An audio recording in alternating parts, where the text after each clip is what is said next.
Hello everyone, तो कैसे हैं आप सभी। आज की क्लास में हम लोग सीखेंगे एप्लीकेशन लिखने के लिए। तो बिहार बोर्ड एग्जाम के लिए बहुत ही महत्वपूर्ण क्लास है आज का।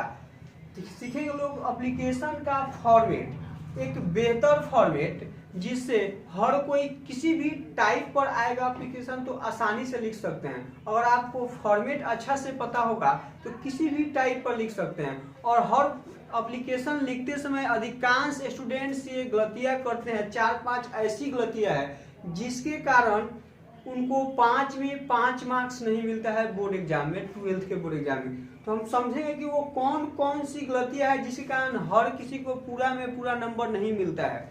नहीं तो वरना सभी स्टूडेंट्स एप्लीकेशन लिख देते हैं फिर भी पूरा नंबर नहीं मिलता है। तो वीडियो के अंत तक बने रहिएगा, आपको बहुत ही महत्वपूर्ण जानकारी मिलेगा। और साथ ही साथ देखने के बाद वीडियो आपको क्या होगा, इस फॉर्मेट से पता चल जाएगा कि क्या क्या इसमें ध्यान रखना है। उसके बाद आपका एक नंबर बिहार बोर्ड नहीं कटेगा, उसके लिए मैं पूरा जिम्मेदारी लेता हूँ। देखिए फर्स्ट हमने क्या लिखा है समझिएगा गौर से, इस एग्जाम के लिए बहुत महत्वपूर्ण होगा।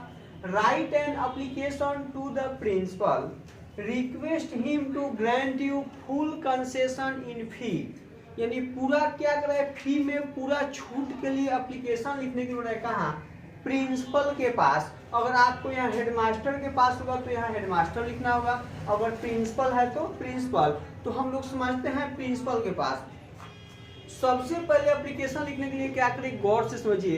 एक किसी आधा पेज से एप्लीकेशन शुरू मत कीजिए, किसी एक पूरा पेज को लीजिए और पूरा पेज को लेकर आप ऊपर क्या कीजिए, नंबर डाल दीजिए। अगर 5-4 नंबर में क्वेश्चन है तो 4 नंबर डाल दीजिए। और सबसे पहले क्या हुआ, फर्स्ट लाइन को छोड़ दीजिए।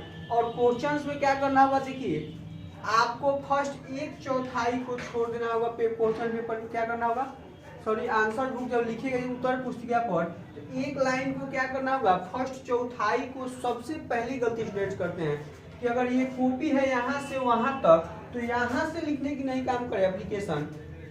पूरा एक पेज ले, पहले समझिए पूरा कॉपी क्या एक पेज हो गया। उसके बाद क्या करें, 1/4 छोड़ देंगे। क्या होगा, फर्स्ट चौथाई छोड़ दिए ना। सबसे पहले जब हम एप्लीकेशन लिख रहे हैं तो क्या करेंगे, यहाँ लिख लेंगे 2। और एप्लीकेशन में सबसे महत्वपूर्ण नंबर क्यों करता है, क्योंकि आपको हमेशा ध्यान रखना होगा कोमा और फुल स्टॉप का, कहाँ कोमा लगाते हैं और कहाँ फुल स्टॉप। गौर से समझिएगा। फर्स्ट क्या लिखे हैं, 2 TO, उसके बाद क्या लगाए, आप कोमा का प्रयोग जरूर करें, ये तो यही आपका एक नंबर कट जाता है।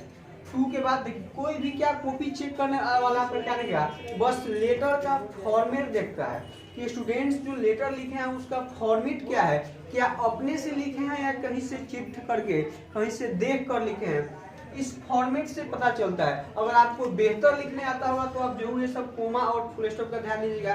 अगर आप कहीं से छाप रहे हैं तो ये सब ध्यान नहीं दीजिएगा, जल्दी में लिखिएगा, इसी कारण आपका नंबर कटता है। तो सबसे पहले क्या किए, 2 लिखकर कोमा लगाएं और उसके बाद ठीक उसके अगले पैराग्राफ में आइए। उस पैराग्राफ में कुछ नहीं लिखना होगा, उसके निचले पैराग्राफ में आइए और उसके थोड़ी सी दूरी से क्या लिखेंगे, द प्रिंसिपल और फिर कोमा। द प्रिंसिपल लगाकर क्या लिखें, फिर से कोमा दिए। गौर कीजिएगा, दूसरे पैराग्राफ में है 2 के और क्या लिखे हैं, द प्रिंसिपल और फिर से क्या लगाए हैं, कोमा लगाए हैं। उसके बाद अब इसके आगे उसमें कॉलेज का नाम मेंशन नहीं करना होगा। फिर अगले लाइन में आइए, अगले पैराग्राफ में, और फिर से द प्रिंसिपल के पास लिखिए जिस कॉलेज का, हमने किसी कॉलेज का नाम लिख दिया है। आपको जहाँ पढ़ने में है, जहाँ जिस कॉलेज से गए उस कॉलेज का आप नाम लिख दीजिए। और कॉलेज के नाम लिखने के बाद तुरंत क्या लगाएं, कोमा का प्रयोग जरूर करें। फिर से कोमा लगाकर तब उसके उस कॉलेज के प्लेस को दर्शाइए, बिना कोमा लगाए नहीं। तुरंत क्या करें, कॉलेज के नाम लिखने के बाद फिर से कोमा लगाइए। उसके बाद क्या कीजिए, वहाँ के प्लेस को दर्शाएंगे। उसके बाद यहाँ तक समझ में आ गया ना। फिर अब आएंगे इसी लाइन के सामने एक पैराग्राफ फिर से छोड़ देंगे। यहाँ क्या करेंगे, यहाँ फिर से एक पैराग्राफ छोड़ेंगे और आगे लिखेंगे सब्जेक्ट। क्या लिखे हैं, सब्जेक्ट, यानी किस विषय पर ये लेटर लिखा हुआ है, क्या यहाँ यही पे दर्शाना होगा। और हमेशा शॉर्ट से शॉर्ट फॉर्म में लिखे एप्लीकेशन को। ये है इनफॉर्मल लेटर, शॉर्ट फॉर्म में क्या, केवल आपको रीजन दिखाना होगा क्योंकि क्या है, ये एक ऑफिशियल लेटर है। अब सब्जेक्ट का मतलब क्या, किस विषय पर ये लेटर लिखा है, इसको जरूर लिखे, वरना यहीं से फिर से आपका एक नंबर कटेगा। सब्जेक्ट लिखकर और लिखे तब यार किस लिए लिखा है ये फुल फी कंसेशन यानी फी में पूरा छूट के लिए एप्लीकेशन लिखा है। अब यहाँ से कंफर्म हो गया जो पढ़ेंगे कि ये किस लिए लेटर लिखा हुआ है, सब्जेक्ट हो गया। फिर से एक पैराग्राफ छोड़िए और फिर से क्या लिखिए टू के सामने ही सर क्या लिखे हैं सर को लिखते हैं रिस्पेक्टेड सर, सर लिखिए और फिर कोमा लगाइए, कोमा लगाकर अब उसके बाद अगले पैराग्राफ में आएंगे तो क्या लिखेंगे मस्ट रिस्पेक्टफुली एंड हम्बली, या कोई लिखता है विथ ड्यू रिस्पेक्ट, क्या लिखता है कोई विथ ड्यू रिस्पेक्ट या कोई मस्ट रिस्पेक्टफुली एंड हम्बली। उसके बाद I beg to say that, क्या लिखे हैं must respectfully and humbly I beg to say that my name is, that के बाद क्या होगा अब my name is, my name is के बाद अब यहाँ फिर गौर कीजिएगा यहाँ सर के बाद इतना जगह छोड़ कर मस्ट लिखे थे, लेकिन जब वो लाइन फर्स्ट लाइन पूरा हो जाएगा तो दूसरा लाइन फिर से शुरू से लिखना होगा। तीसरा मिस्टेक हुआ, फर्स्ट मिस्टेक यहाँ करते हैं, दूसरा ये था, तीसरा मिस्टेक है फिर यहीं से स्टूडेंट्स लिखना शुरू कर देते हैं, लेकिन आपको फिर से अब दूसरा लाइन जब लिखिएगा तो शुरू से लिखना होगा। तो माई नेम इज आपका जो नाम है किस क्लास में है उसका रोल नंबर दिखाना होगा और उसके बाद फुल स्टॉप। यहाँ तक आप हर एप्लीकेशन में लिखें, समझ में आया सब। ये क्या हुआ आपका फॉर्मेट हुआ, ये सब फॉर्मेट है कि क्या करें must respectfully and humbly I beg to say that my name is class roll number. उसके बाद I am a student of your college, अगर स्कूल में कहेगा लिखने के लिए तो क्या लिखना होगा I am a student of your school, अगर कॉलेज है तो कॉलेज। तो ये जो मैंने दो लाइन लिखा है आप हर एप्लीकेशन में लिखे, सभी एप्लीकेशन में क्या होगा ये सेम लिखना होगा यहाँ तक। उसके बाद अब फुल फी कंसेशन आप क्यों ले रहे हैं कारण देना होगा ना, तो क्या लिखें माई father is a poor shopkeeper, यानी मेरे पिताजी क्या है गरीब दुकानदार हैं, यहाँ पुअर फार्मर, या जो भी है थोड़ा सा आपने वहाँ कॉज दिखाना होगा ना कारण, तो क्या लिखा है my father is a poor shopkeeper. So फिर यहाँ फुल स्टॉप लिए, अब सो इसलिए ही कैन नॉट पे माई फी, इसलिए वो मेरा फी क्या करेंगे नहीं चुका सकते हैं, ही कैन नॉट पे माई फी। अब थोड़ी सी अपनी दिखानी होगी, जब नहीं चुका सकते मैं क्या हूँ आई एम गुड एट स्टडीज, मैं पढ़ने में बहुत अच्छा हूँ, पढ़ने में क्या हूँ बहुत अच्छा हूँ, यहीं से फुल स्टॉप। कुछ और इसमें स्टूडेंट दिखा देते हैं कि मैं आपके क्लास में हमेशा बेहतर करता हूँ, I state first position in your class in your school में, तो उतना जरूरत नहीं है, जितना शॉर्ट फॉर्म में लिखिए। आपने मुख्य कारण दिखाया ना सो ही can not pay my fee I am good at studies, full stop हुआ यहाँ तक। अब फिर से एक पैराग्राफ को छोड़िए, एक पैराग्राफ को क्या करना होगा फिर से छोड़ना होगा और अगले पैराग्राफ में अब क्या करेंगे अब रिक्वेस्ट क्या किए आई लिखकर फिर से कोमा लगाइए, आई लिखकर क्या किए कोमा।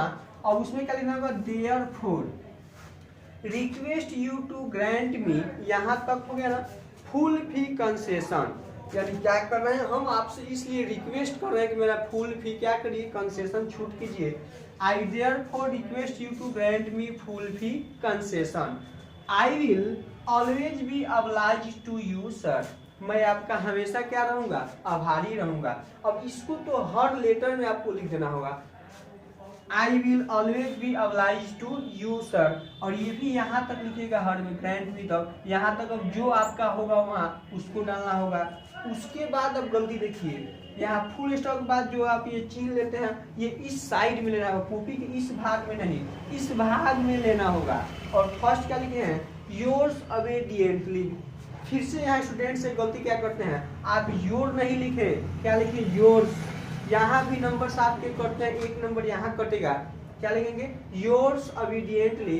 कोई लिखता है योर्स फेथफुली, तो ओबीडिएंटली लिखिए फेथफुली लिखिए। उसके बाद क्या लगाइए फिर से कोमा, समझ में आया।